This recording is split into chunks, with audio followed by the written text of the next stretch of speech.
Hello viewers, स्वागत है आप सबका मेरे YouTube channel mom's study blog में। तो आज मेरे दिन की शुरुआत सुबह 5:30 बजे हुई थी और जैसे कि आप लोगों ने मेरे पिछले वीडियो में देखा होगा, मैं मेरी प्रिपरेशन को रिस्टार्ट कर रही हूँ। जब रेलवे ग्रुप डी का एग्ज़ाम आया था तब मैं ठान ली थी कि पूरे 2 महीने में अच्छे से मेहनत करूँगी और मैंने 50 डे का चैलेंज लिया हुआ था। लेकिन जैसे ही कोर्ट केस का ऑर्डर आ गया कि एग्ज़ाम पे स्टे लगाया गया है, मैं थोड़ी डिमोटिवेट हो गई। लेकिन डिमोटिवेट होने से भी क्या होगा, एग्ज़ाम तो होना ही है, आज नहीं तो कल, इसीलिए पहले से ही प्रिपरेशन होनी चाहिए। इसीलिए मैं अब छोटे छोटे टारगेट लेकर के अपना प्रिपरेशन को आगे बढ़ाऊँगी। तो मैंने फर्स्ट 10 डेज़ का चैलेंज लिया है, जिसमें मैं अपना 10 डेज़ को अच्छी तरह से चैलेंज को पूरा करूँगी। इसलिए यही सोच कर के मैंने अपना प्रिपरेशन स्टार्ट की और सुबह 5:30 बजे उठ कर के फ्रेश हो कर के सबसे पहले मैं अपना पॉलिटी का रिवीजन स्टार्ट करती, जिसमें मैं पढ़ रही थी शेड्यूल अनुसूचियाँ। ये मेरा रिवीजन का आज टॉपिक था और इसी पर मैं अपना फोकस लगाई थी और अच्छे से मैं कवर कर रही थी, सारे शेड्यूल को याद कर रही थी और रिवाइज भी कर रही थी।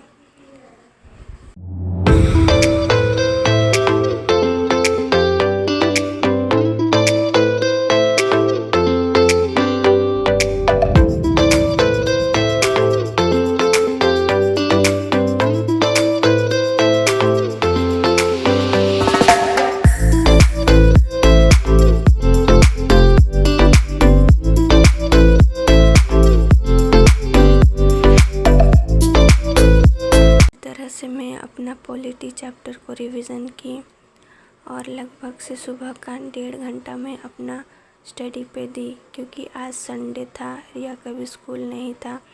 इसीलिए मुझे आज थोड़ा ज़्यादा काम था और ये भी पता था कि मुझे आज सुबह में पढ़ने को नहीं मिलेगा, इसीलिए मैं सुबह में जितना हो सका 1.5 घंटा पढ़ ली। उसके बाद सवेरे हो गया, 5:30 बजे के बाद उजाला आ गया और मैं बाहर थोड़ा टहलने चली गई। आप देख सकते हो कि कितना कोहरा छाया हुआ है बाहर, ठंड का मौसम आ ही रहा है और मौसम बहुत सुहाना भी है। आप यहाँ देख सकते हो हमारे यहाँ का जो करेला है वो कितना सुंदर फला हुआ है। आज संडे है और आज बाज़ार का भी दिन है, दुकान में भी बहुत काम है, इसलिए मुझे पता था कि आज मुझे मेरा सेकंड स्लॉट में पढ़ने के लिए टाइम नहीं मिलेगा। और क्योंकि कल से नवरात्रि शुरू होने वाली है तो मैं सोची थोड़ा साफ़ सफाई भी कर लूँ।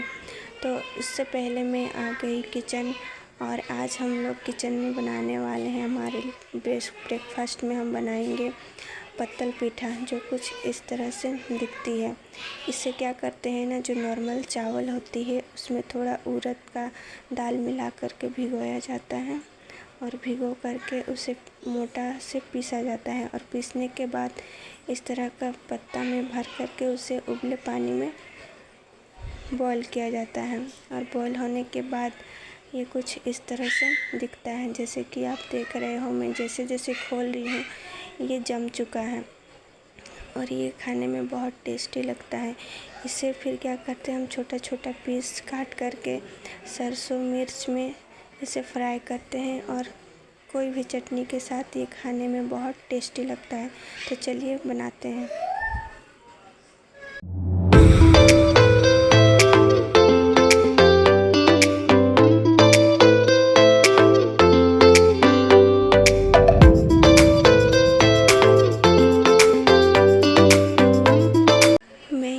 धनिया की टेस्टी चटनी बनाई और ये हमारा नाश्ता रेडी हो गया। उसके बाद मैं चली आई रूम भी बहुत बिखरा पड़ा था।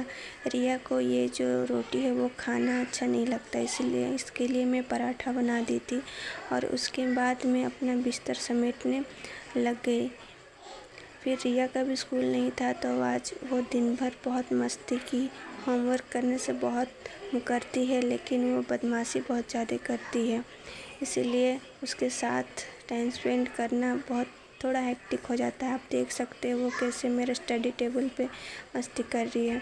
फिर क्योंकि दुकान था और कस्टमर को कपड़ा देने थे, इसीलिए मुझे कुछ हेम का काम भी बचा हुआ था, वो करना था, तो मैं जल्दी कपड़ा हेम कर दी, क्योंकि इसके बाद भी और कुछ काम थे।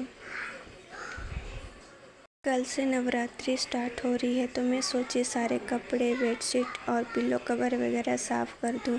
तो सारा को मैं साफ़ करके छत पे ले आई और उसके साथ साथ रिया का जितने भी शूज़ थे स्कूल के और रेगुलर और पार्टी वेयरिंग वगैरह सबको मैं साफ़ कर दी, क्योंकि दशहरा में इसे कोई भी शूज़ पहन सकती है उसका हिसाब से। फिर मैं सारे कपड़े को सूखने के लिए डाल दी, क्योंकि आने वाले नवरात्रि में साफ़ सुथरे से पूजा वूजा करना अच्छा लगता है, इसीलिए मैं सारा बेडशीट और पिलो कवर वगैरह को साफ़ कर दी। और यहाँ रिया मेरे साथ साथ पीछे आ गई थी और वो खूब मस्ती कर रही थी छत में। और रिया का स्कूल यूनिफॉर्म को भी मैं सूखने के लिए डाल दी, क्योंकि कल सोमवार था और रिया का स्कूल था, इसीलिए उसका यूनिफॉर्म को भी मैं सूखने के लिए डाल दी साफ़ करके। देन लंच वगैरह करने के बाद हम दोनों माँ बेटी चले गए मार्केट। यहाँ जाते वक्त रिया को मिट्ठू दिख गया, तो वो मिट्ठू से बात करने लग गई। फिर शाम का नाश्ते में मैं बनाई गर्मा गर्म चाय और पकौड़ी, और इसी तरह मेरा दिन का एंडिंग हुआ।